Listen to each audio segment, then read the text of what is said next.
నా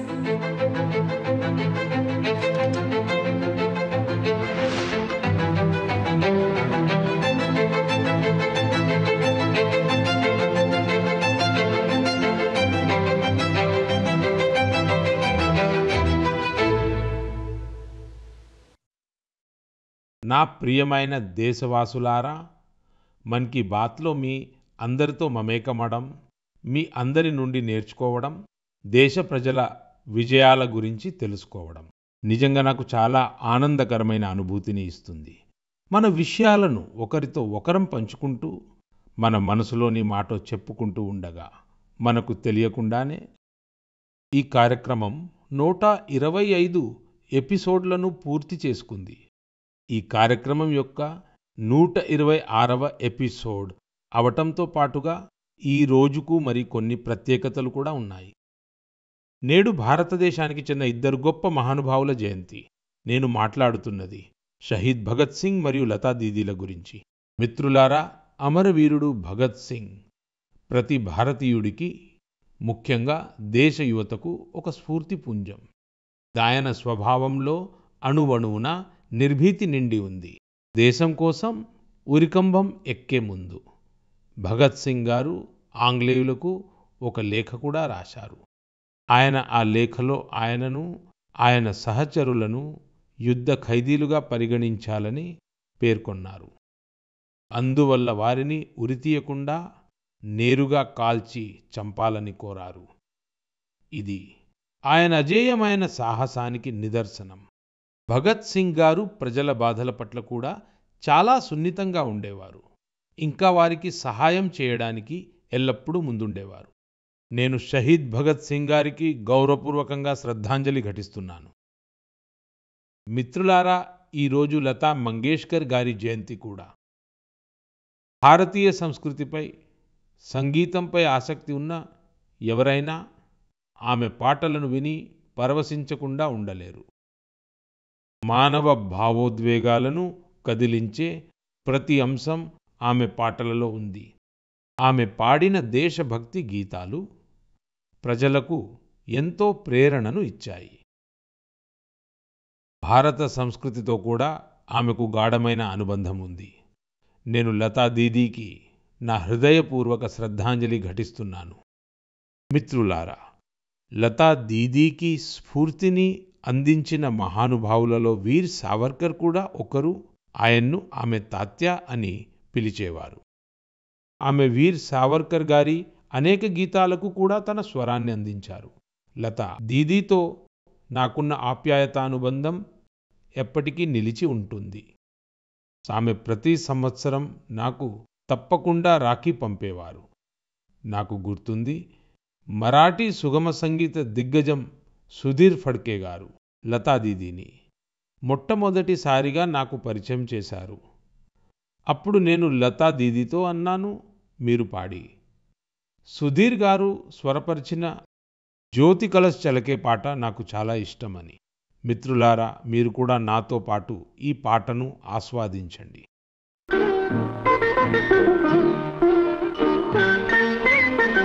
జ్యోతి కలశ చలకే, జ్యోతి కలశ చలకే, జ్యోతి కలశ చలకే, జ్యోతి కలశ చలకే. वे गुलाबी लाल सुनहरे रंग दल बादल के, ज्योति कलश छलके.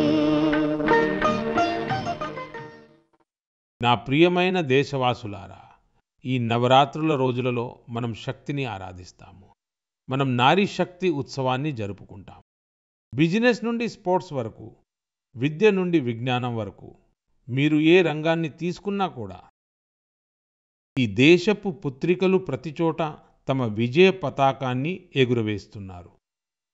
ఈరోజు వారు ఊహించలేనంత కష్టమైన సవాళ్లను కూడా అధిగమిస్తున్నారు. నేను మిమ్మల్ని ఒక ప్రశ్న అడుగుతాను. మీరు విడుపు లేకుండా సముద్రంలో 8 నెలలు ఉండగరా? మీరు సముద్రంలో తెరచాప పడవతో అంటే గాలి వేగంతో ముందుకు సాగే పడవతో 50,000 కిలోమీటర్లు, అది కూడా సముద్రంలో వాతావరణం ఏ క్షణమైనా ప్రతికూలంగా మారగల పరిస్థితులలో ప్రయాణం చేయగలరా? అలా చేయడానికి ముందు మీరు 1000 సార్లు ఆలోచిస్తారు. కానీ భారత నౌకాదళానికి చెందిన ఇద్దరు ధైర్యవంతులైన ఆఫీసర్లు నావికా సాగర్ పరిక్రమ సందర్భంగా ఇది చేసి చూపించారు. అసలు సాహసం అంటే, దృఢ సంకల్పం అంటే ఏమిటో వారు చేసి చూపించారు. ఈరోజు నేను మన్ కీ బాత్ శ్రోతలకు ఈ ఇద్దరు సాహసోపేతమైన ఆఫీసర్లను పరిచయం చేయాలనుకుంటున్నాను. ఒకరు లెఫ్టినెంట్ కమాండర్ దిల్నా, మరొకరు లెఫ్టినెంట్ కమాండర్ రూపా. ఈ ఇద్దరు ఆఫీసర్లు మనతో ఫోన్పై లైన్లో ఉన్నారు. హలో. Hello sir. నమస్కారం జీ. నమస్కారం sir. Lieutenant commander Dilna, lieutenant commander Roopa ఇద్దరు నాతో ఉన్నారు. మీరిద్దరు కలిసి ఉన్నారా? అవును సార్, ఇద్దరం ఉన్నాం. సరే, అయితే మీ ఇద్దరికి నమస్కారం మరియు వణక్కం. వణకం సార్. నమస్కారం సార్. సరే, ముందుగా దేశ ప్రజలు మీ ఇద్దరి గురించి వినాలనుకుంటున్నారు, దయచేసి చెప్పండి. సార్, నేనే లెఫ్టినెంట్ కమాండర్ దిల్నాను. నేను ఇండియన్ నేవీలో లాజిస్టిక్స్ కేడర్కు చెందిన దాన్ని సార్. నేను నేవీలో 2014లో కమిషన్ అయ్యాను సార్. నేను కేరళలోని కోజికోకు చెందిన దాన్ని. మా నాన్నగారు ఆర్మీలో పని చేసేవారు సార్. మా అమ్మ ఒక గృహిణి. నా భర్త కూడా ఇండియన్ నేవీలో ఆఫీసర్ సార్. ఇంకా నా సోదరి ఎన్సీసీలో ఉద్యోగం చేస్తోంది. జై హింద్ సార్. నేను లెఫ్టినెంట్ కమాండర్ రూపను. నేను 2017లో నేవీలోని నేవల్ ఆర్మమెంట్ ఇన్స్పెక్షన్ కేడర్లో చేరాను. మా నాన్నగారు తమిళనాడుకు చెందినవారు కాగా అమ్మ పాండిచ్చేరికి చెందినవారు. మా నాన్నగారు ఎయిర్ ఫోర్స్లో పని చేసేవారు సార్. నిజానికి డిఫెన్స్లో చేరడానికి నాకు ఆయనే స్ఫూర్తిని ఇచ్చారు. మా అమ్మ ఒక గృహిణి. సరే దిల్నా, రూపా మీ సాగర్ పరిక్రమ అనుభవం గురించి దేశం వినాలనుకుంటోంది. ఇది సులభమైన పని కాదని నేను గట్టిగా నమ్ముతున్నాను. ఎన్నో కష్టాలు ఎదుర్కొని ఉంటారు, చాలా ఇబ్బందులను అధిగమించాల్సి వచ్చి ఉంటుంది. అవును సార్. సార్, జీవితంలో మన జీవితంనే మార్చేసే అవకాశం ఒక్కసారి వస్తుందని నేను చెప్పాలనుకుంటున్నాను సార్. ఈ సర్కం నావిగేషన్ మాకు అలాంటి ఒక అవకాశమే. దీనిని ఇండియన్ నేవీ ఇంకా భారత ప్రభుత్వం మాకు అందించాయి. ఈ యాత్రలో మేము సుమారుగా 47,500 కిలోమీటర్లు ప్రయాణించాము సార్. మేము 2024 అక్టోబర్ 2న గోవా నుంబిదేరి, మే 29, 2025న తిరిగి వచ్చాము. ఈ యాత్రను పూర్తి చేయడానికి మాకు 238 రోజులు పట్టింది. ఈ 238 రోజులు ఈ బోట్లో మేమిద్దరమే ఉన్నాము సార్. ఈ యాత్ర కోసం మమ్మల్ని మేము 3 సంవత్సరాల పాటు సన్నద్ధం చేసుకున్నాం. నావిగేషన్ నుండి కమ్యూనికేషన్, ఎమర్జెన్సీ పరికరాలను ఎలా ఆపరేట్ చేయాలో, డైవింగ్ ఎలా చేయాలి, ఇంకా బోటులో మెడికల్ ఎమర్జెన్సీ వంటి ఏవైనా అత్యవసర పరిస్థితులు ఎదురైతే వాటిని ఎలా నిర్వహించాలి, వీటన్నిటి గురించి ఇండియన్ నేవీ మాకు శిక్షణ ఇచ్చింది సార్. ఈ ప్రయాణంలో అన్నిటికంటే గుర్తుండిపోయే క్షణం ఏమిటంటే, మేము పాయింట్ నిమో వద్ద భారతీయ జెండాను ఎగురవేశాము సార్. పాయింట్ నిమో ప్రపంచంలో కల్లా అత్యంత సుదూర ప్రాంతాన ఉంది సార్. అక్కడికి అత్యంత సమీపంలో ఉన్న మనిషి ఎవరంటే అది ఇంటర్నేషనల్ స్పేస్ స్టేషన్లో ఉన్నవారే. అక్కడికి సెయిల్ బోట్లో చేరుకున్న మొదటి భారతీయులుగా, ఆసియన్లుగా, ప్రపంచంలోనే మొదటి వ్యక్తులుగా మేము నిలిచాము సార్. ఇది మాకు చాలా గర్వకారణం సార్. ఆహా, మీకు ఎన్నో అభినందనలు. Thank you sir. మీ సహచరి కూడా ఏదైనా చెప్పాలనుకుంటున్నారేమో. సార్, నేను చెప్పేదేమిటంటే, సెయిల్ బోట్తో ప్రపంచాన్ని చుట్టి వచ్చిన వారి సంఖ్య మౌంట్ ఎవరెస్ట్ చేరుకున్న వారి సంఖ్య కంటే చాలా తక్కువ. అసలు నిజానికి సెయిల్ బోట్ పైగా ప్రపంచాన్ని చుట్టి వచ్చేవారి సంఖ్య అంతరిక్షంలోకి వెళ్ళిన వారి సంఖ్య కంటే కూడా చాలా తక్కువ. సరే, ఇంత క్లిష్టమైన ప్రయాణానికి చాలా టీం వర్క్ అవసరం. కానీ అక్కడ మీ టీంలో మీరిద్దరే ఆఫీసర్లు, ఇద్దరే దీన్ని ఎలా సామలింకొన్నారు? అవును సార్, ఇలాంటి యాత్ర కోసం మేమిద్దరం కలిసి కష్టపడాల్సి వచ్చింది. లెఫ్టినెంట్ కమాండర్ దిల్నా చెప్పినట్లు ఇది మేమిద్దరమే కలిసి సాధించాము. బోట్లో boat repairer, engine mechanic, sail maker, medical assistant, cooks, cleaners, diver, navigator అన్నీ మేమే అవ్వాల్సి వచ్చింది.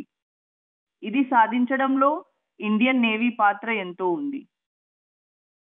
వారే మాకు అన్ని రకాల శిక్షణను ఇచ్చారు.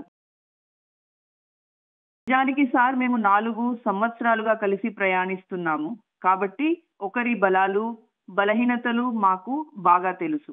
అందుకే మా బోటులో ఎప్పుడు విఫలం కాని ఒక పరికరం ఉందని అందరికీ చెబుతాము. అదే మా ఇద్దరి టీం వర్క్. సరే, వాతావరణం అనుకూలించినప్పుడు, ఎందుకంటే ఈ సముద్ర ప్రపంచంలో వాతావరణానికి నిలకడ ఉండదు కదా, మరి అటువంటి పరిస్థితిని మీరెలా ఎదుర్కొనేవారు? సార్, మా ప్రయాణంలో చాలా ప్రతికూల సవాళ్లు ఎదురయ్యాయి సార్. ఈ యాత్రలో మేము అనేక సవాళ్లను ఎదుర్కోవలసి వచ్చింది. ముఖ్యంగా మహాసముద్రంలో వాతావరణం ఎప్పుడూ బాగోదు.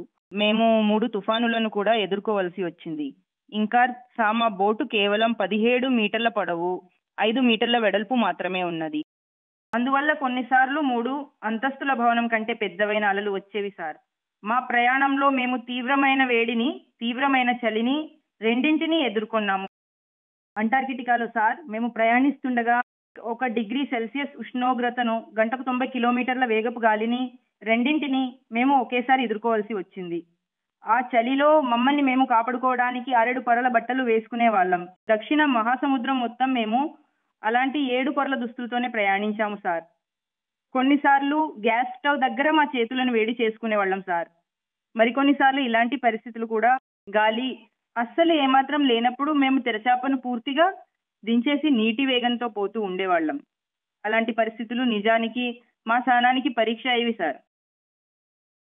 ఇన్ని కష్టాలను మన దేశపు కుమార్తెలు అనుభవించారని విని చాలా ఆశ్చర్యపోతారు. మీకు దేశ దేశాలలో అనుభవం ఎలా ఉంది? ఈ భారతీయ కుమార్తెలను చూసి ఎన్నో ఆలోచనలు మెదిలి ఉంటాయి. అవును సార్, చాలా మంచి అనుభవం ఎదురైంది సార్. మేము 8 నెలల్లో 4 ప్రదేశాలలో ఆగాము సార్. ఆస్ట్రేలియాలాండ్, ఫోర్ట్ స్టాన్లీ మరియు దక్షిణాఫ్రికా సార్. ప్రతి చోట సగటున ఎంత సమయం ఉండాల్సి వచ్చేది? సార్, మేము ఒక చోట 14 రోజులు ఉన్నాము. ఒక చోట పక్షపు రోజుల? అవును సార్. ఇంకా సార్, మేము ప్రపంచంలోని ప్రతి మూలలో భారతీయులను చూశాము సార్. వారు కూడా చాలా చురుకుగా, చాలా ఆత్మవిశ్వాసంతో భారతదేశ కీర్తిని పెంచుతున్నారు. ఇంకా సార్, మాకు ఏమనిపించిందంటే మా విజయం ఏదైతే ఉందో దాన్ని వారు తమ విజయంగా భావించారు. అలాగే ప్రతి చోట మాకు విభిన్నమైన అనుభవాలు ఎదురయ్యాయి. ఆ ఉదాహరణకు ఆస్ట్రేలియాలో వెస్ట్రన్ ఆస్ట్రేలియన్ పార్లమెంట్ స్పీకర్ మమ్మల్ని పిలిచారు. ఆయన మమ్మల్ని చాలా ప్రోత్సహించారు సార్. ఇలాంటివి జరిగినప్పుడల్లా సార్ మాకు ఇంకా చాలా గర్వంగా అనిపించేది. తరువాత మేము న్యూజిలాండ్కు వెళ్ళినప్పుడు అప్పుడు మావోరీ ప్రజలు మాకు స్వాగతం పలికి వారు మన భారతీయ సంస్కృతి పట్ల ఎంతో గౌరవాన్ని చూపించారు.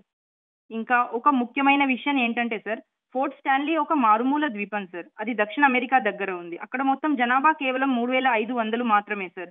కానీ అక్కడ మేము ఒక మినీ ఇండియాని చూసాము. అక్కడ 45 మంది భారతీయులు ఉండగా వారు మమ్మల్ని తమ వారిగా భావించారు. పైగా మాకు మా ఇంటి వద్దే ఉన్న అనుభూతిని కలిగించారు సార్. అయితే దేశంలో ఎవరైతే మీలాగే భిన్న ఏదైనా చేయాలనుకుంటున్నారో ఆ కుమార్తెల కోసం మీరిద్దరూ ఏ సందేశం ఇవ్వాలనుకుంటున్నారు? సార్, నేను లెఫ్టినెంట్ కమాండర్ రూప మాట్లాడుతున్నాను. మీ ద్వారా నేను అందరికీ చెప్పాలనుకుంటున్నది ఏంటంటే, ఎవరైనా మనసు పెట్టి కష్టపడితే ఈ ప్రపంచంలో అసాధ్యం ఏదీ లేదు.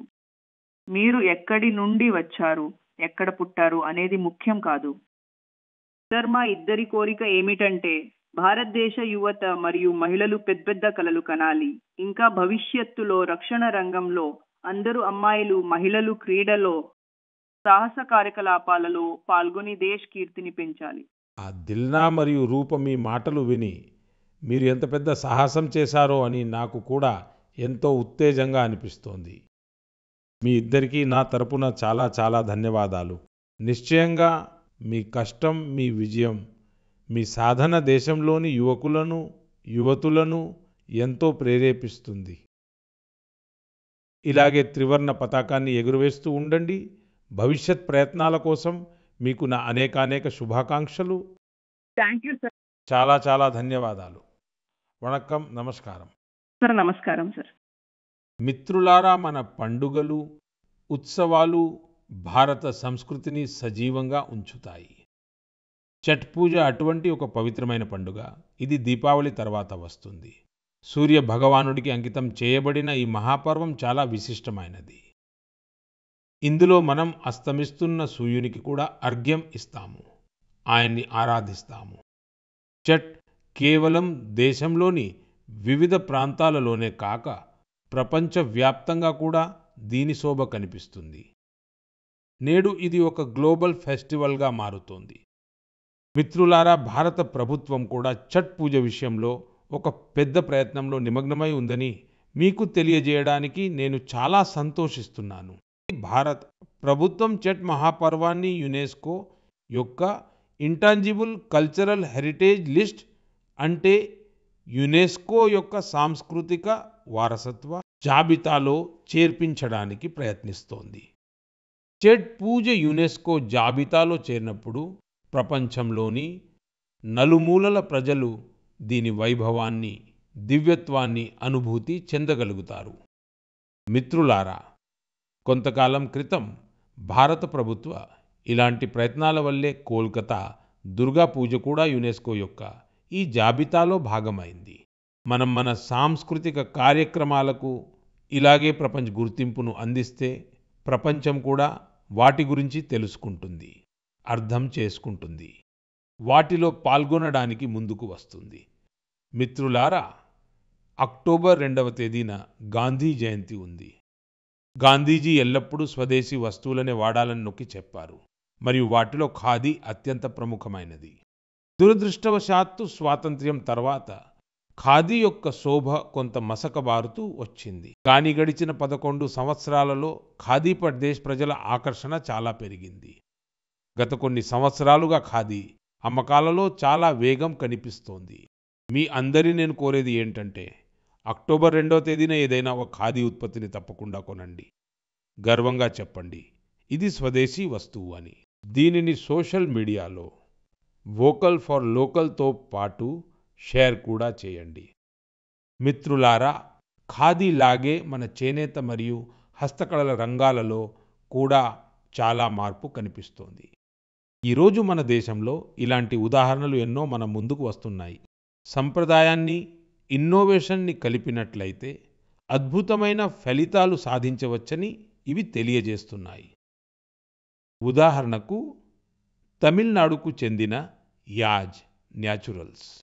ఇక్కడ అశోక్ జగదీశన్ గారు మరియు ప్రేమ్ సెల్వరాజ్ గారు కార్పొరేట్ ఉద్యోగాన్ని వదిలి ఒక కొత్త కార్యక్రమాన్ని ప్రారంభించారు. వారు గడ్డి అరటి ఫైబర్తో యోగా మ్యాట్లను తయారు చేసి మూలికా రంగులతో బట్టలకు రంగులు వేశారు. ఇంకా 200 కుటుంబాలకు శిక్షణ ఇచ్చి వారికి ఉపాధి కల్పించారు.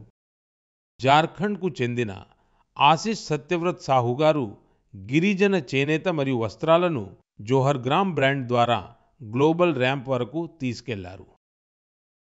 వారి ప్రయత్నాల వల్ల ఈరోజు జార్ఖండ్ సాంస్కృతిక వారసత్వం గురించి ఇతర దేశాల ప్రజలు కూడా తెలుసుకుంటున్నారు. బీహార్లోని మధుబని జిల్లాకు చెందిన స్వీటీ కుమారి గారు, ఆమె కూడా సంకల్ప్ క్రియేషన్ను ప్రారంభించారు.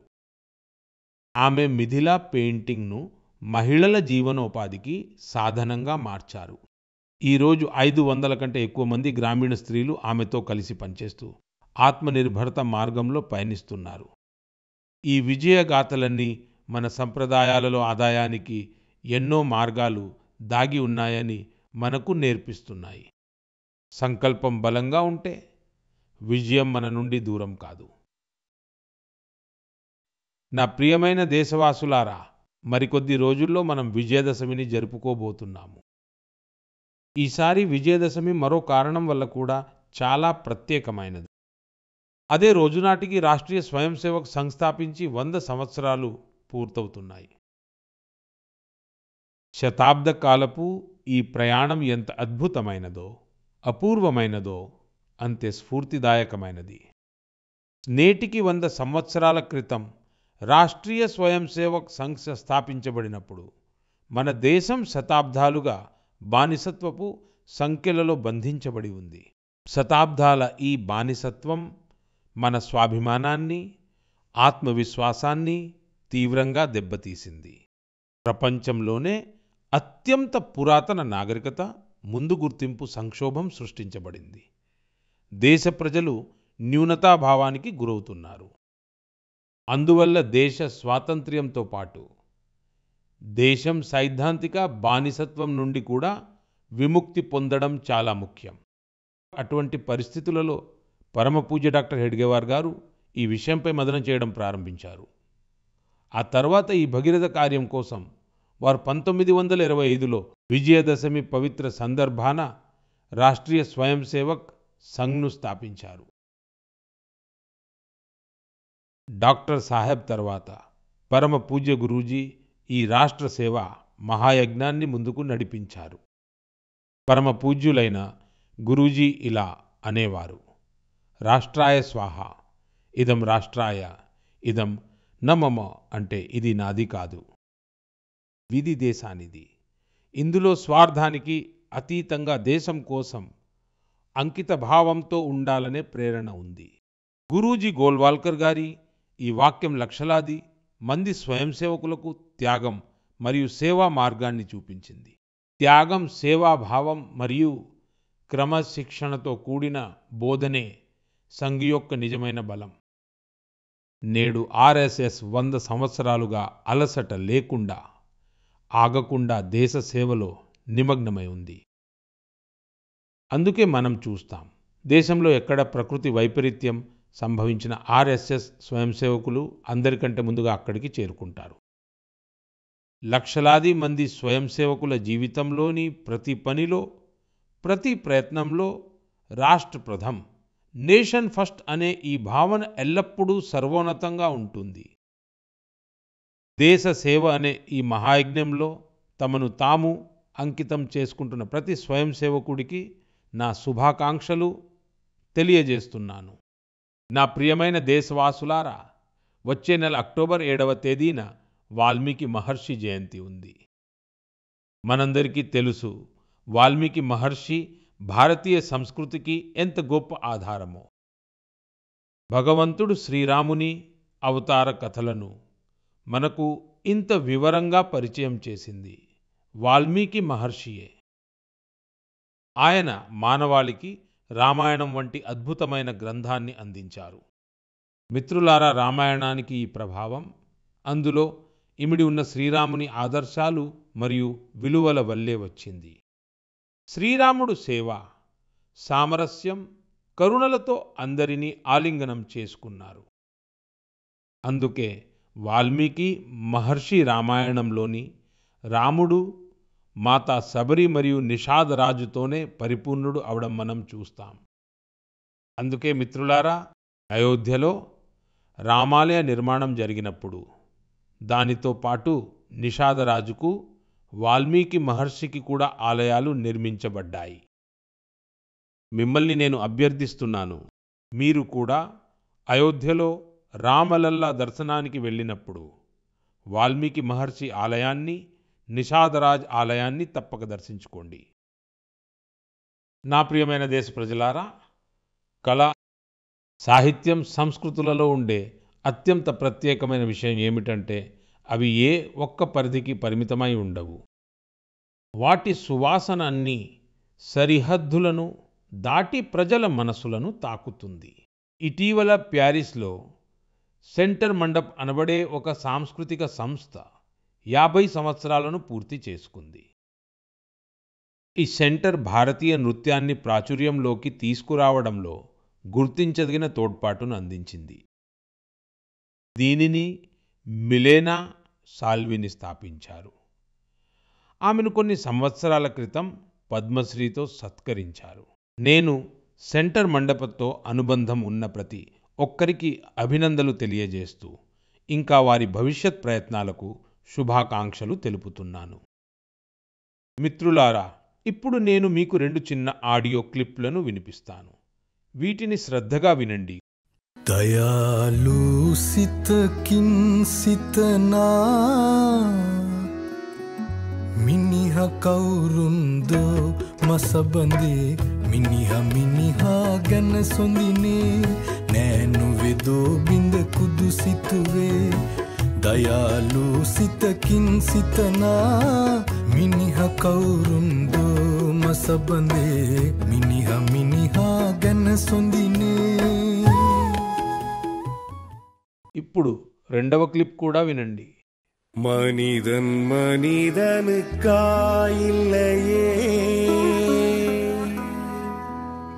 மற்றதுதான் இங்கு கவலைப்படும் கருணையுள்ளத்தில் பரவிடவே அன்பு செய்வாய் நீ என் தோழா மனிதன் மனிதனுக்காயில்லையே மற்றதுதான் இங்கு கவலைப்படும் కరుణయుళ్ళத்தில் పరవిడవే. మిత్రులారా, భూపేన్ హజారిక గారి పాటల ద్వారా ప్రపంచవ్యాప్తంగా ఉన్న వివిధ దేశాలు ఒకదానికొకటి ఎలా అనుసంధానమవుతాయో చెప్పడానికి ఈ స్వరమే సాక్ష్యం. వాస్తవానికి శ్రీలంకలో చాలా ప్రశంసనీయమైన యత్నం జరిగింది. ఇందులో భూపేన్ దా గారి ప్రఖ్యాత గీతం మనుహే మనోహర్ బాబేను శ్రీలంక కళాకారులు సింహళంలోకి తమిళంలోకి అనువదించారు. నేను మీకు వినిపించిన ఆడియో ఇదే. కొన్ని రోజుల క్రితం అస్సాంలో జరిగిన ఆయన శతజయంతి ఉత్సవాలలో పాల్గొనే సౌభాగ్యం నాకు కలిగింది. అది నిజంగా ఒక చిరస్మరణీయమైన కార్యక్రమం. మిత్రులారా, ఈరోజు అస్సాం భూపేన్ హజారికా గారి శతజయంతిని జరుపుకుంటుండగా కొన్ని రోజుల క్రితం ఒక విషాదకరమైన సంఘటన కూడా జరిగింది. జుబీన్ గర్గ్ గారి అకాల మరణంతో ప్రజలు శోకసంద్రంలో మునిగిపోయారు. జుబీన్ గర్గ్ ఒక ప్రఖ్యాత గాయకుడు. ఆయన దేశవ్యాప్తంగా తనకంటూ ఒక గుర్తింపును సంపాదించుకున్నారు. అస్సాం సంస్కృతితో ఆయనకు చాలా గాఢమైన అనుబంధం ఉంది. జుబీన్ గర్గ్ మన జ్ఞాపకాలలో ఎప్పటికీ నిలిచి ఉంటారు. అలాగే ఆయన సంగీతం రాబోయే తరాలను మంత్రముగ్ధులను చేస్తూనే ఉంటుంది. జుబీన్ గార్గ్ ఆసిల్ అహోమోర్ హమోస్ కృతిర్ ఉజ్జ్వల్ రత్నో జనోతార్ హృదయోత్ తేయో హదాయ్ జియాయ్ థాకిబో.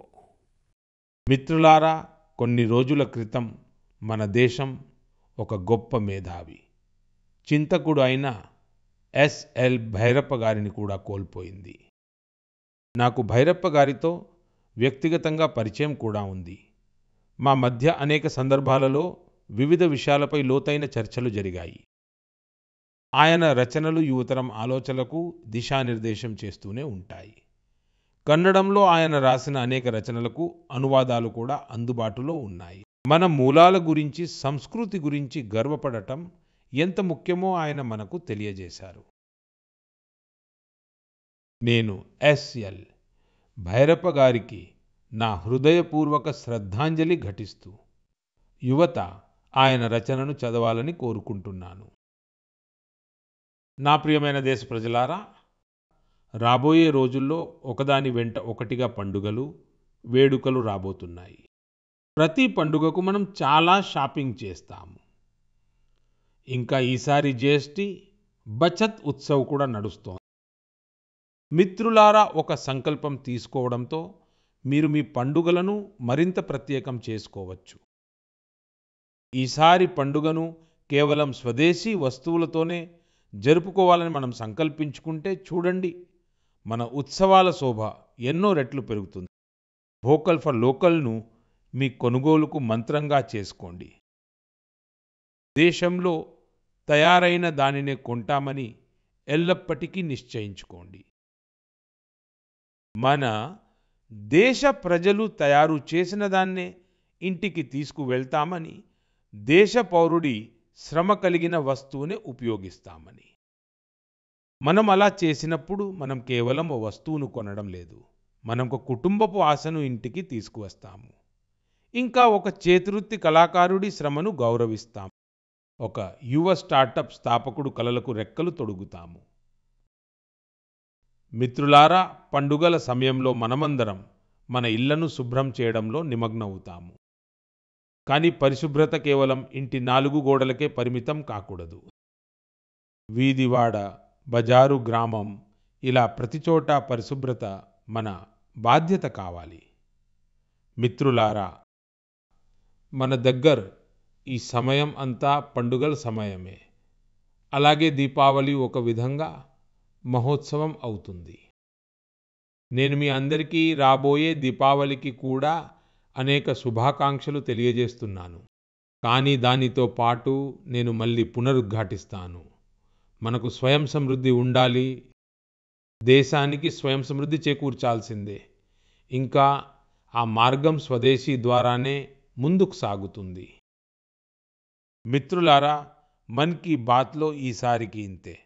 వచ్చే నెలలో మళ్ళీ కొత్త గాథలు, ప్రేరణలతో మిమ్మల్ని కలుస్తాను. అప్పటి వరకు మీ అందరికీ శుభాకాంక్షలు. చాలా చాలా ధన్యవాదాలు.